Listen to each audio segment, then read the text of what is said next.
All right. Thank you so much for the introduction, Ryan. And good morning, everyone. Hope you are also not as amused as me for this snowy weather that just keeps coming, right? And just like the snow, there's another topic that just keeps coming for these past 1 or 2 years at the least is these thin profit margins. So we're going to spend next about 45 minutes talking about strategies, how to get through uh, uh, this scenario of tight profit margins that has been hovering for a couple of years now. So let's get started. So nutrient management, how did we get here? Why there are such a thin margins at the moment? So this is just a glimpse. I'm pretty sure everybody over here is aware about it. Um, So current scenario, what's happening? This is just one statistics. There are like dozens hovering around the internet that are comparing the current scenario of how fertilizer prices and how commodity prices are at this moment. So this is just one example comparing changes in corn price and farm costs, comparing 2007 to 2025 cost prices. And as you look at this chart, this is 2007, 2025, and this is just saying the percentage change. Overall, in the total cost, we are seeing about 102% increase in total cost. That's a lot. And if we zoom in into the fertilizer cost, that's also around 73.5% in 2025 compared to 2007. Now, someone can argue, well, that could be just virtue of inflation. And that is true to some extent. We would have been fine if our commodity prices were also increasing the way the other total costs at farm, including fertilizer costs that we have been seeing in the past couple of years. But unfortunately, that has not been the case. Just giving an example of corn, these are the charts showing the commodity prices for the corn specifically. On the y-axis, we have dollars. On the x-axis, we have different years. There was a big peak in fertilizer prices bump around 2020, 2021. But at that time, we were not feeling that tight profit margins because our commodity prices, especially for corn, was pretty good. So that was balancing off our inputs and output costs, giving us a good profit margin. However, in the past 2-3 years, these commodity prices has been declining and been hovering around $4. So what's essentially happening, this volatile market of fertilizer prices keeps getting worse and worse, but the commodity prices are not improving the way the fertilizer prices have been. So in a nutshell, what's we are experiencing is this tight profit margins. We can't really control commodity prices. We can't really control what happens in this world and how that affects our fertilizer prices. But what we can do at our farm level is to ensure that whatever we are investing when it comes down to fertility program or nutrient management program, it's in our hands that we can ensure that every pound of fertilizer that we are putting in the farm, just making sure that we will get something out of it, that we are not wasting, whatever we are putting in our soils, in our system is needed and it's not waste of our money. That's the sure shot form of getting better profit margins rather than thinking about how the fertilizer price is going to change, our commodity price is going to change. So we're going to talk about some of the strategies that can help us put in a better spot in these current scenarios. All right, so nutrient management. Essentially, whenever there's a question of nutrient management, where do plants really get nutrients?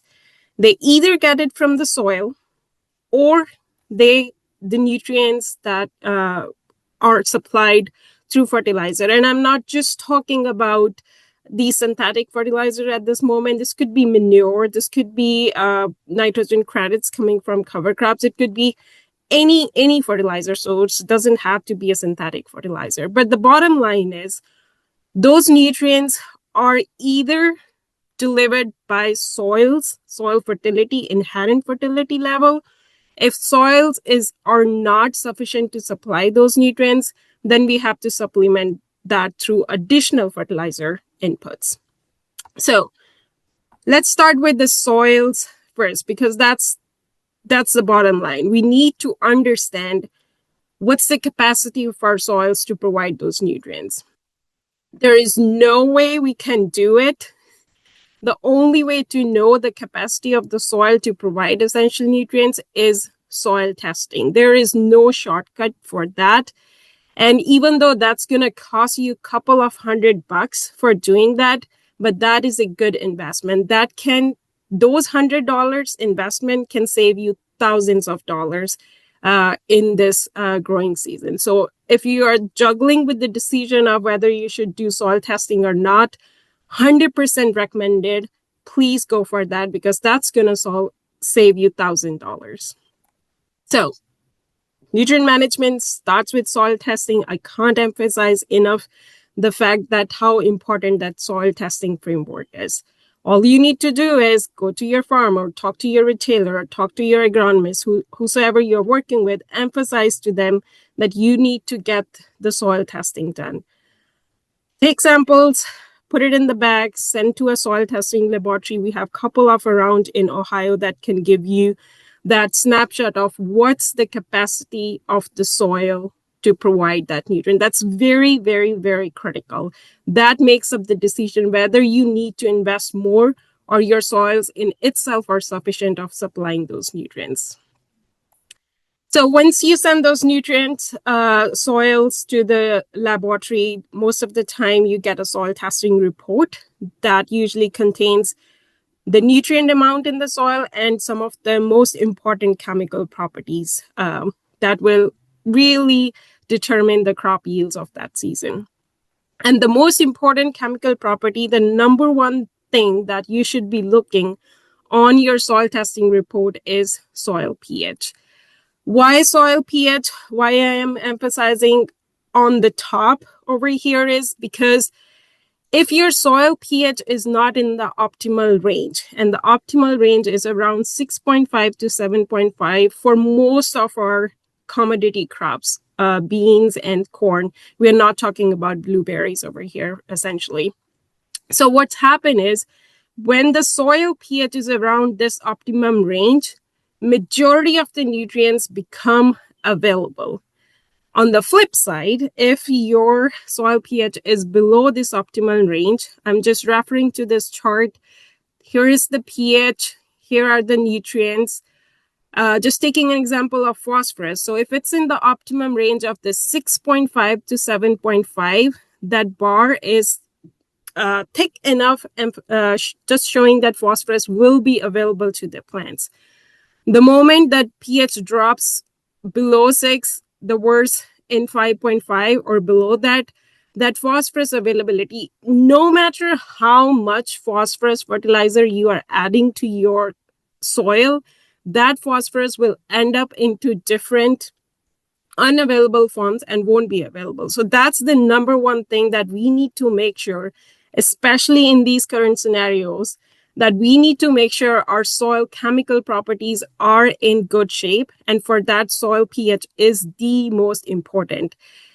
Unfortunately, in Ohio, our agronomic management system and just the way our climate is, the soil acidity issue is not uncommon. It's very common to see soils which are below 6.5, 6, or 5.5. That needs to be corrected. So if you haven't taken a look at your soil pH lately, that would be my very first recommendation, to check that soil acidity or the soil pH level in your soils. If the soil pH is between optimum range, you're good. But as I mentioned, in Ohio, we do see soil acidity issue a lot. So the very first investment that you need to have is to correct that soil acidity issue if your pH is less than 6 or 4.5. How do you correct it? Very well-researched, no questions there. Applying lime, which is essentially calcium carbonate, is very efficient in improving those acidity issues. If you have questions with regards to how I should be applying and how much I should be applying, we do have quite a bit of good information located in Tri-State Fertilizer Recommendations, or you can refer to Ohio Agronomy Guide to determine these questions. Just a brief summary on that. If you have a soil acidity issue, if your soil pH is below 6 or even worse, below 5.5, look at the buffer pH value on your soil test. Refer to table 3.6 in Ohio Agronomy Guide. This is how it looks like. For example, if your buffer pH is 6.5 and you are teaming to increase your soil pH to 6.5, you would need about 2.5 tons of calcium carbonate in your system. Most of the time, the lime that we get from the market is not 100% calcium carbonate.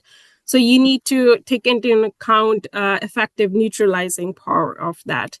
And then there's another layer. Are you incorporating that lime or not? Or how deep you are incorporating? Again, those questions can be answered, again, referring back to that Ohio Agronomy Guide. Also, there's a fact sheet there as well that you can refer to for that management. But again, just emphasizing the fact we want to make sure whatever nutrients we are adding into our system pays us off.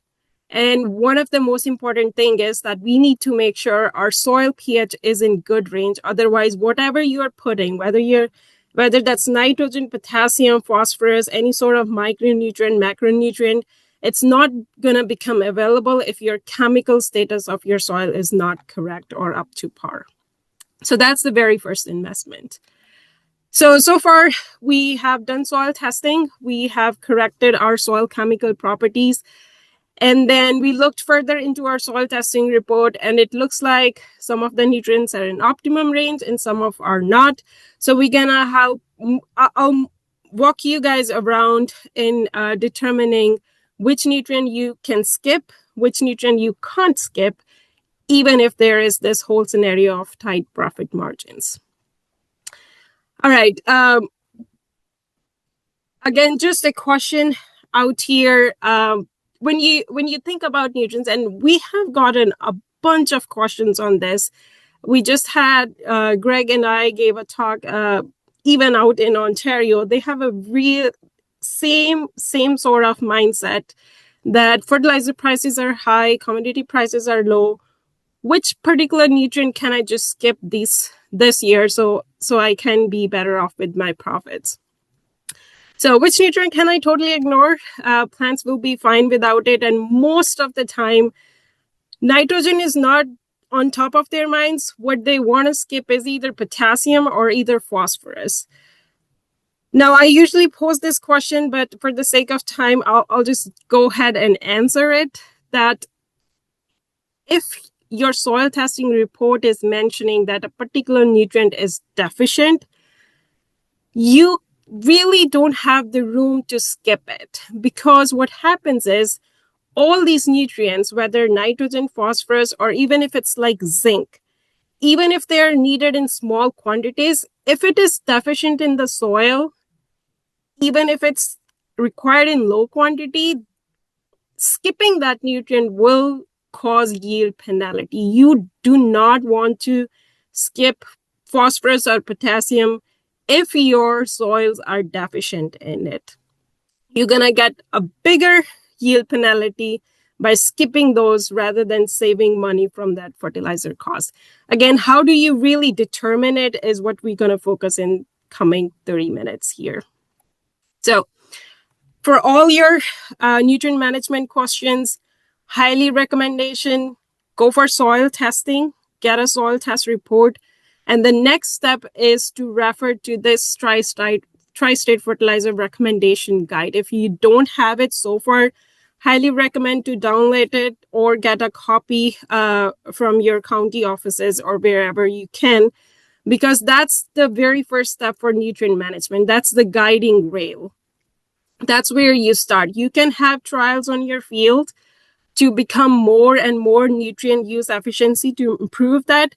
But that's where you start essentially. This is very resourceful because majority of the data that went into these recommendation guides is very robust. It's not a finding from one or two trials. There are like hundreds and hundreds of trials that has happened in Ohio over 4 decades based on what we recommend or not recommend applying fertilizer. So it's a robust data set collected from Ohio itself. So I would really, really trust that and utilize it as a guiding rail for your nutrient management decisions.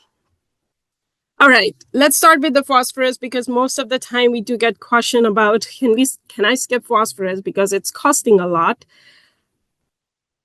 Now, in tri-state fertilizer recommendations, we use this build-up and maintenance approach.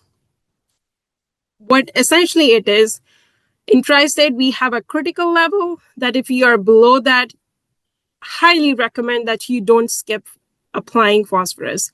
If you're above maintenance limit, there is just it's written in bold out there that there is no agronomic reason to apply that fertilizer. That's just putting your money into trash. You're not going to get any yield benefit beyond that maintenance limit. Now, what is that critical level and maintenance limit? As I mentioned, all of these recommendations in this guide are coming from a large data set.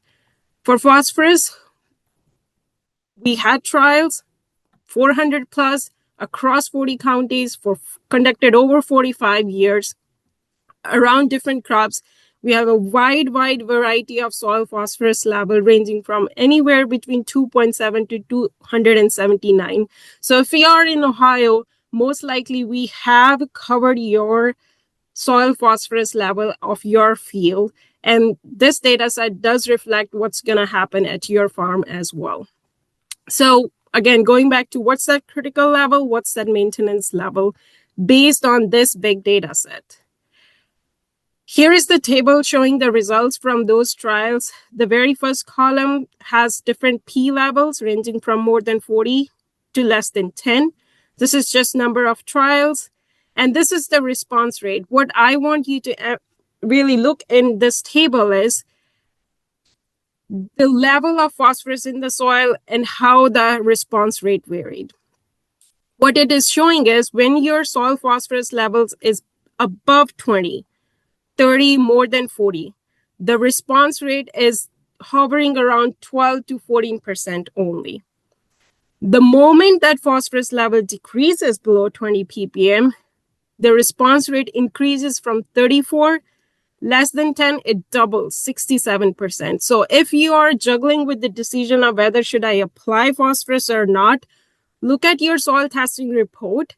If it is below 20 ppm, do not skip applying that phosphorus level. Your plants need it, and there's a very high likelihood that your you're going to get a yield bump that's going to translate into profit. If it is if it's above 20 or even more than 40 ppm, again, as I was mentioning, there's just no agronomic reason to do so. Another way of looking at is, again, this is the median relative yield. What essentially is showing is the lesser the value, the more the yield bump. What it's showing over here is, just taking an example of more than 40 ppm, the median relative yield that we saw in those trials is 99%. So what's happening in translating in simple words, that even though you apply phosphorus and probably you're going to see a yield bump, but that yield bump's going to be probably maybe 0.2 bushel per acre. The income that you're going to generate from that 0.2 bushel by applying phosphorus in this scenario is not going to give you any good return on investment. The story changes the moment the phosphorus levels drops below 20 ppm. Now the median relative yield is 92 and all the way to 87. So again, the yield bump that you're going to see in this phosphorus range, it's going to be big enough that justifies your phosphorus input into the system. So again, going back to what's that critical level, what's the maintenance level in tri-state, that's critical level is 20 ppm and the upper limit is 40 ppm. No agronomic reason to put phosphorus if your soils are above that. So again, if you are asking yourself a question in these scenarios, can I skip phosphorus application? Do not skip it if your soils are deficient, because it's an essential nutrient. If your soils are low, you're going to get a yield penalty. How are you going to determine it? Again, you need to do soil testing. If your phosphorus levels are less than 20, you're going to see a yield response most likely. More than 40, no yield response most likely. Again, how much yield bump? Again, going back to if it is more than 40 ppm, you might be able to see a little bit bump in yield, but that's not going to justify you putting phosphorus fertilizer. If you are concerned about that, I'm going to decrease my soil phosphorus reserve. We have seen in Ohio that the decrease that we saw ranges anywhere between 0.8 to 2.1 ppm. Again, if you are between that 20 to 40 ppm range, say 30 ppm is the value on your soil testing report. If you skip the phosphorus application this year, that should be fine. There might be like 1 ppm decrease in your soil phosphorus, but you're still way above that critical level. All right, similar story for the potassium over here. That critical level is 100 ppm for most of the soil in the sandy texture. If you're a little heavier soil texture, that magic value, I want to say, is 120 ppm. That determines whether you can skip or not skip that phosphorus application in your field. Again, these values are coming from, again, more than 400 trials conducted in Ohio. We have seen a very strong findings over here as well, just like phosphorus, that when you apply potassium fertilizer, when your levels are above the critical level, the response rate is pretty low.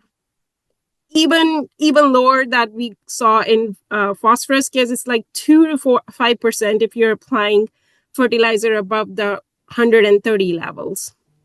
But when it is below that 100 ppm level, there is a good yield response. And similar story with the median yield. No value of applying potassium when your potassium levels are above 130 or above 100 ppm. If it is below that, do not skip potassium, because again, that is an essential nutrient. Plants do need those nutrients to complete their cycle. If you don't apply them, there will be a yield penalty. On the flip side, if it is more than 100 or 120 ppm, you can skip it this year. There won't be any big setback from there.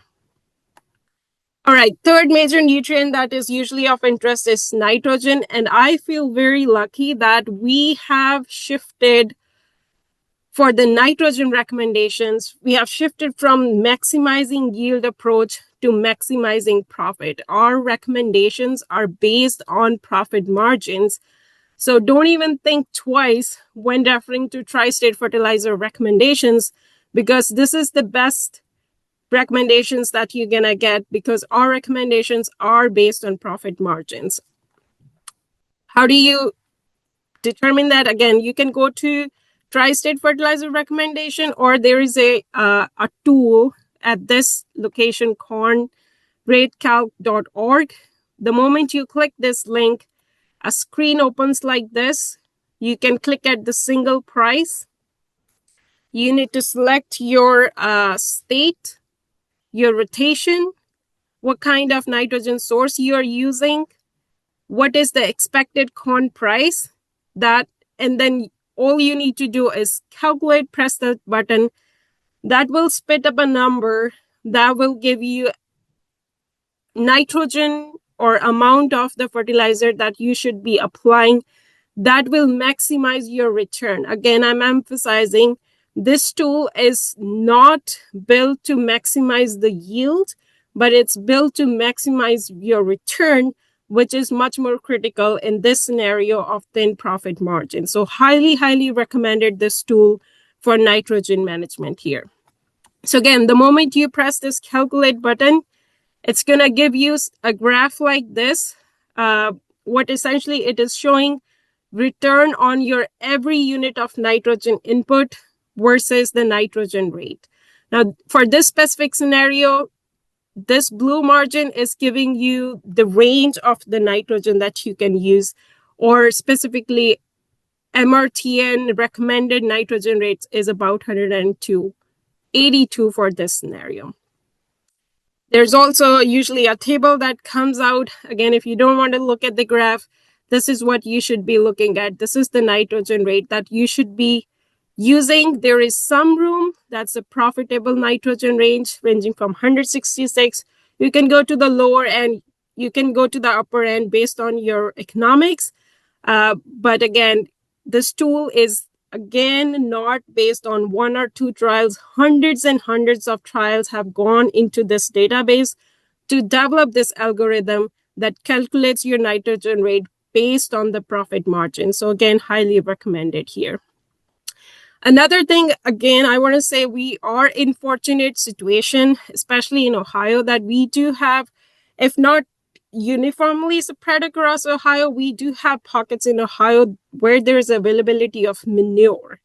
That is also a really good source for nitrogen. So if you are a little shy on investing big on synthetic fertilizer, if you have availability of manure, I would also highly recommend to utilizing that resource because that can also give you the nitrogen credits.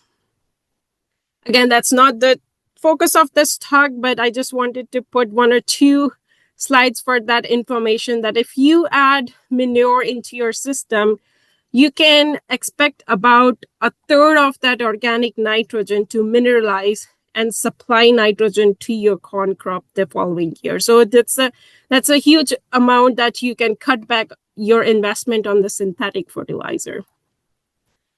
Another good part is we do have recommendations to maneuver your in-season, if you have capability of doing in-season nitrogen application, that you can do this PSNT test. This is the in-season test. If you have applied manure, say in your fall, I would highly recommend to follow this in-season nitrogen recommendation program. What it does is you apply your, say, manure sometime in the fall, and then when your corn crop is around 4 to 6, V4 to V6 leaf stage, go back to the field. Again, sample soil to 12 inches, take a couple of good cores, send those samples to the laboratory for soil testing. What it's going to do is do the nutrient analysis as usual, but it's going to give you the value that you're looking for is the soil nitrate level. This is the form of nitrogen that is usually available to the plants, okay? So again, just wanted to put a disclaimer here. How much nitrogen credit you can get from manure, the answer is depends. It's going to depend what kind of manure you use. Was it swine, poultry, beef, how you handled it, when you applied it. There are a lot of ifs and buts there. But one thing is for sure that there will be some sort of nitrogen credits. And the way to quantify is essentially do the PSNT test. Again, going back to, you need to know what's the capacity of your soil. And this soil testing scheme does give you that quantitative answer for that. So again, going back to soil tests, you're going to look at the PSNT test, look for the nitrate level. If your nitrate levels are, say, between 16 to 20 ppm, whatever the MRTN tool gave you recommendations, say it said you should apply 150 pounds of nitrogen, but your PSNT test said you already have 16 to 20 ppm in your soil, so you can skip about 45 pounds of nitrogen per acre in this scenario. So instead of applying 150 pounds, you can just apply 105 pounds.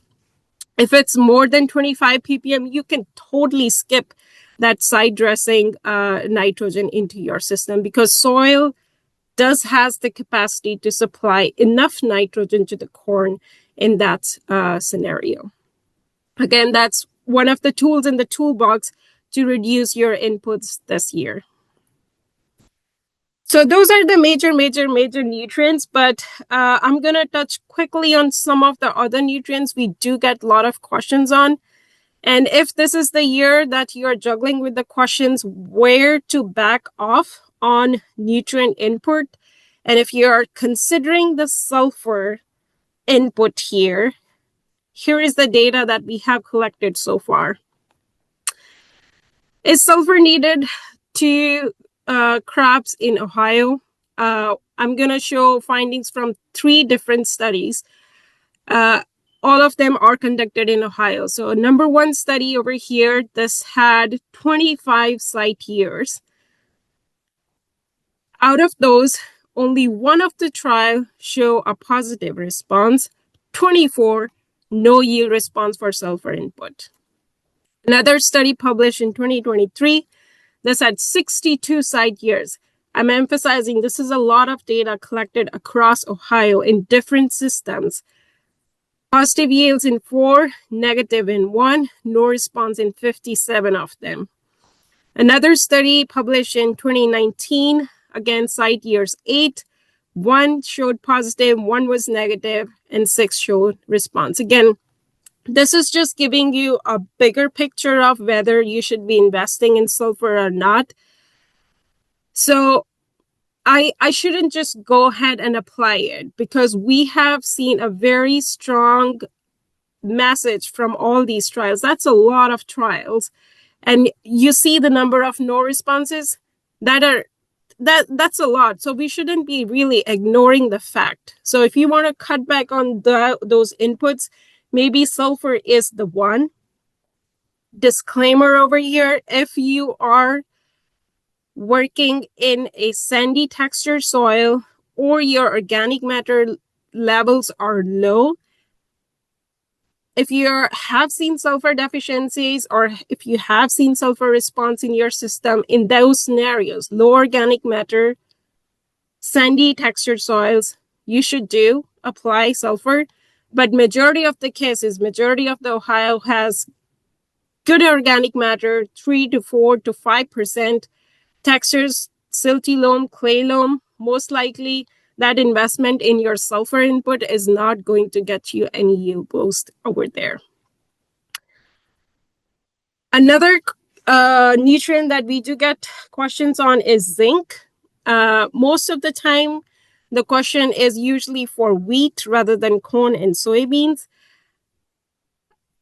Again, based on where we are, the type of soil and the type of organic matter content we see in Ohio, it's very unlikely to see deficiency of zinc. It's very unlikely to see a yield response from zinc application.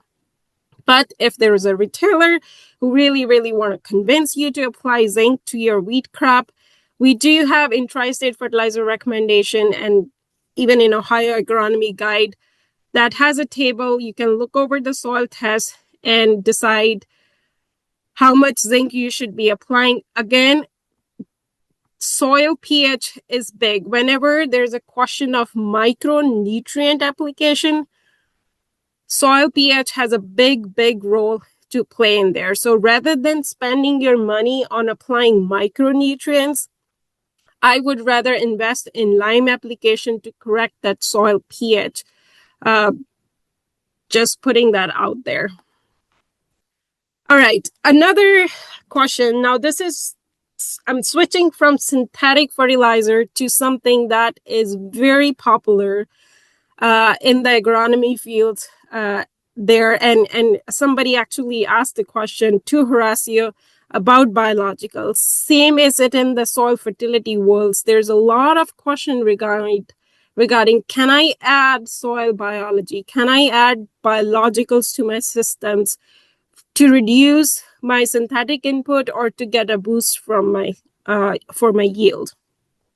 Now, I wouldn't totally disagree with biologicals because beans, we have been adding rhizobia to this. We have been doing those treatments, and it is not uncommon to see a yield boost for putting rhizobia into beans, right? Meta-analysis done across the world, around 16% increase in the yield. So if you're thinking about that sort of biologicals, yes, it's a big yes. It's going to give a yield boost. But what about non-legume crops? I'm talking corn, wheat, oats, those kind of systems.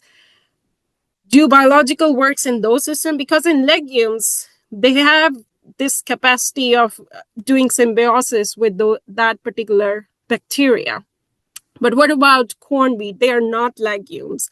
There are a lot of products in the market that claims that they're going to make an association with the plants, or they're going to do something in the soil to sequester that nitrogen from the atmosphere. There's a lot going on there. So just giving a glimpse whether they work or not, again, based on a very robust data set. So there was a study conducted in North Central United States. They evaluated these different products, Envita, Utrisha, Proven 40, and Micro as ST. There were 10 states involved in this study. This is a nutshell of what happened and what not. So again, states ranging from North Dakota all the way to Ohio, different products, different mode of their actions and whatnot. This table is just listing no's and yes. You don't have to even look very close. What it is telling is there are much more no's than yes. And to help you summarize, this is the bold line out of this study. Of 61 site years, 59 site years had no yield increase with the use of the products over N rate alone. So if you are juggling with the question of should I use biologicals, is this the year to use them? I would be a little cautious. I would do little homework to really determine whether that's going to give you a yield bump or not. Strategy would be get in touch with an extension educator in your area and see if there's a data collected in your region for that product. If you are just convinced to use that biological, use it in a strip and determine for yourself for upcoming years whether it's going to make a yield difference or not. Inquire about the product, not just from the retailer, not from the seller, but from other people in your community who might have used and who are not giving that sales pitch to you. And to wrap up, I just want to emphasize one thing.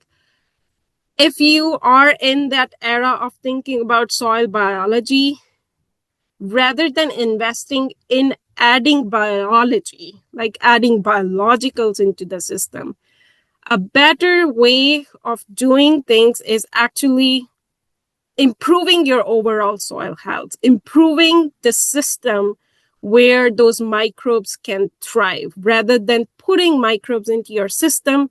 If you can ensure your system is right for that microbial activity in the soil, that is a much better approach rather than investing in biological, which may or may not work.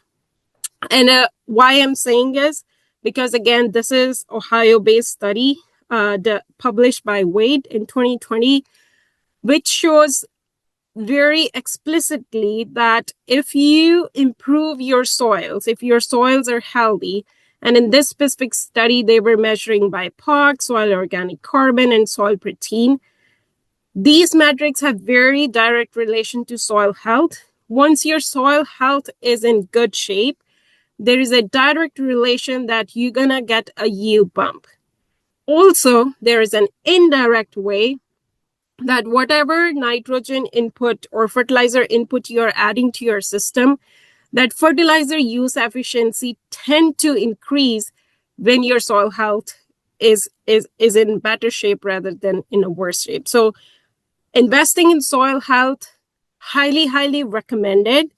Rather than investing in biologicals, if you can invest in improving the environment that microbes can thrive and do their work, that's a better approach, because then there will be a direct effect. There's a direct relation to yield bump, and also there is an indirect effect of improving nitrogen use efficiency when your systems are healthy.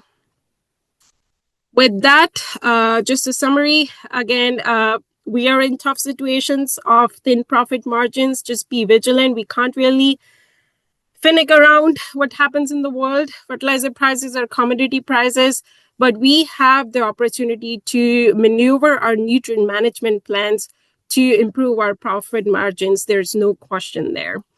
That journey starts with soil testing. That's the key. A couple $100 can save you thousands and thousands of dollars in fertilizer input for sure.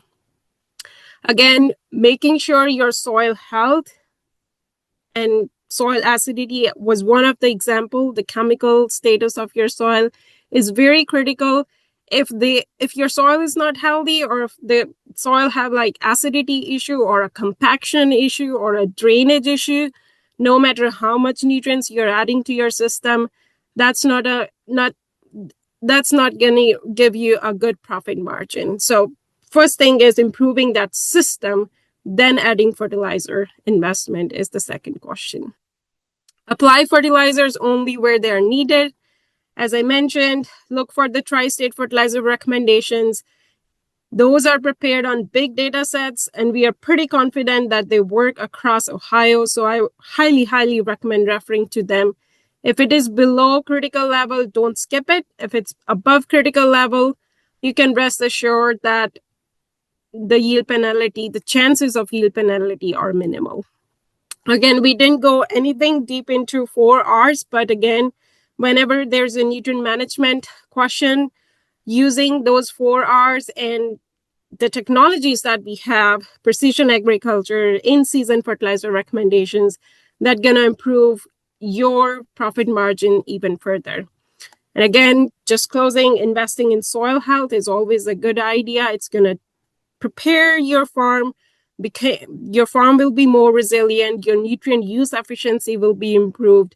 So don't even think twice if there's a question about investing in soil health. And that involves having cover crops, adding manure, leaving the crop residue.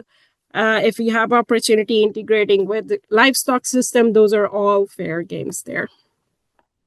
With that, thank you so much for your attention this morning. Happy to take any questions.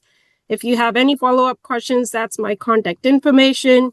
We also have an Instagram account if you want to follow up that and see what we are up to in nutrient management and soil fertility and soil health arena. That's a good resource as well. With that, again, thank you so much and happy to answer any questions.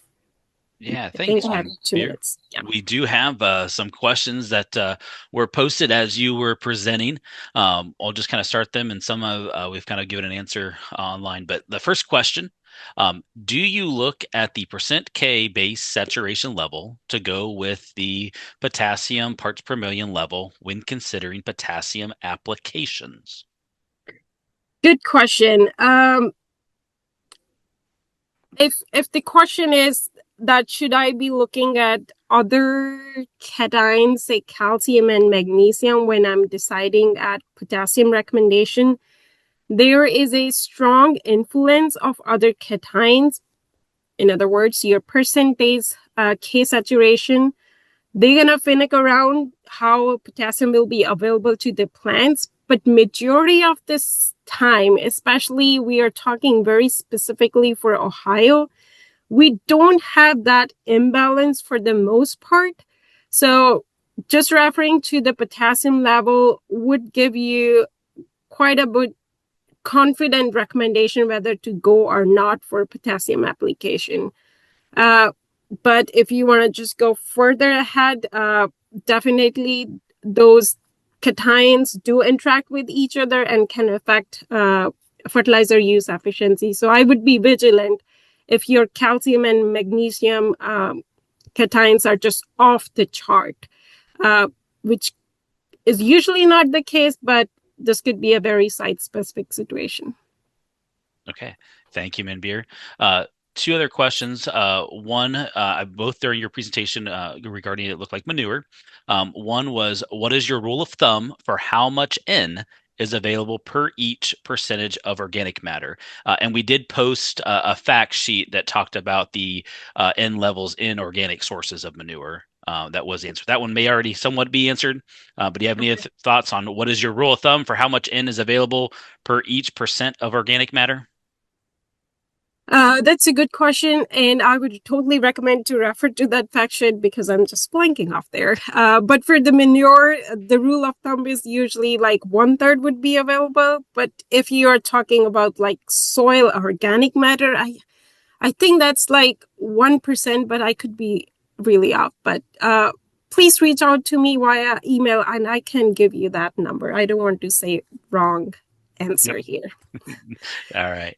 The next question here is, what is your opinion on what is the best method to determine N levels in soil at corn side dress time with no manure history?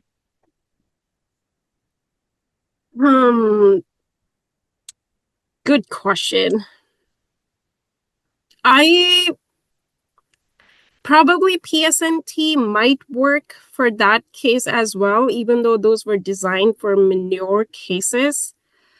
Uh, we do have actually a lot of data on in-season nitrogen application as well. So I might be actually help to give you a more site-specific answer for that. We over the this has been going for about I want to say 8 years, those trials that we are testing in season different rates based on what's in the soil. So I might have an answer for you. Just reach out to me through the email.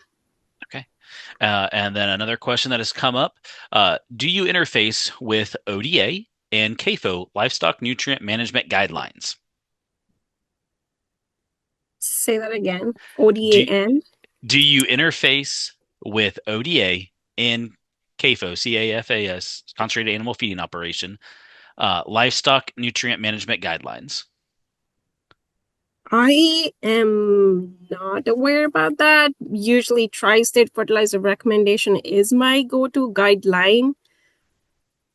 And majority of the documents that surround around nutrient management, whether it's NRCS, whether it's ODA, they also refer to tri-state fertilizer recommendations to create their recommendations. So that's the central point that I would refer to, uh, if that answers your question. Yep. Yeah. So if they don't, your information currently is on the screen, and you, of course, will welcome an email or your phone numbers there, or to reach out to you, and you'd be glad to help give further clarification or to kind of go further deeper into those questions if people do have questions.